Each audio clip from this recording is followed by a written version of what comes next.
ప్రతి సంవత్సరం flu season start అయ్యే ముందు ఫ్లూ వ్యాక్సిన్ తీసుకోమని అందరు పేషెంట్స్కి, యూజువల్గా ఎల్డర్లీ, డయాబెటీస్, ఏమన్నా కోమార్బిడిటీస్ అంటే కార్డియాక్ డిసీజ్ ఉండే వాళ్ళకి మనము అడ్వైస్ చేస్తాను. ఫ్లూ షాట్ వల్ల చాలా ఉపయోగాలు. కానీ కొంతమంది ఫ్లూ షాట్ తీసుకున్న తర్వాత అనారోగ్యానికి గురవుతున్నామని కూడా చాలామంది అడుగుతూ ఉంటారు పేషెంట్స్ వచ్చినప్పుడు. కానీ ఫ్లూ షాట్ తీసుకున్న తర్వాత ఫ్లూ కాజ్ చేసేది కానీ ఉండదు. ఫ్లూ వ్యాక్సిన్ చేసుకున్న తర్వాత మన బాడీ ఇమ్యూన్ రెస్పాన్స్ స్టార్ట్ అవుతుంది, అంటే ప్రొటెక్షన్ టు ద ఫ్లూకి స్టార్ట్ అవుతుంది. సో దానివల్ల minor side effects 1 to 3 days post vaccine ఉంటుంది అనమాట. యూజువల్గా బాడీ పెయిన్స్, హెడేక్, కండరాల నొప్పి అది 2-3 రోజులు యూజువల్గా ఫేడ్ అయిపోతుంది. That is not a flu. అంటే ఫ్లూ వ్యాక్సిన్ ఫ్లూ కాజ్ చేయదు.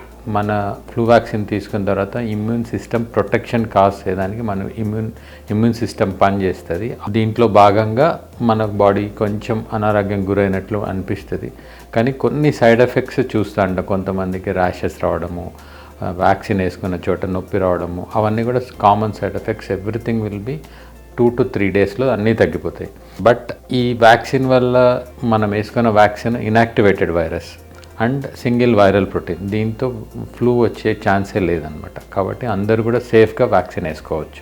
వ్యాక్సిన్ వల్ల ఉపయోగాలే తప్ప దానివల్ల అనారోగ్యం పాలయ్యేది ఉండదు. బట్ వ్యాక్సిన్ వేసుకున్న తర్వాత ఇమ్యూనిటీ వచ్చేదానికి 2 to 3 weeks పడుతుంది.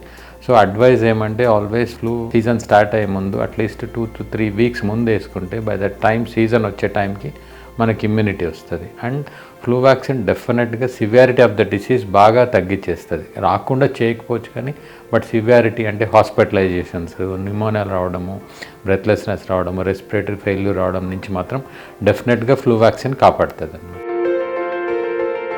Like, comment and subscribe for more health updates.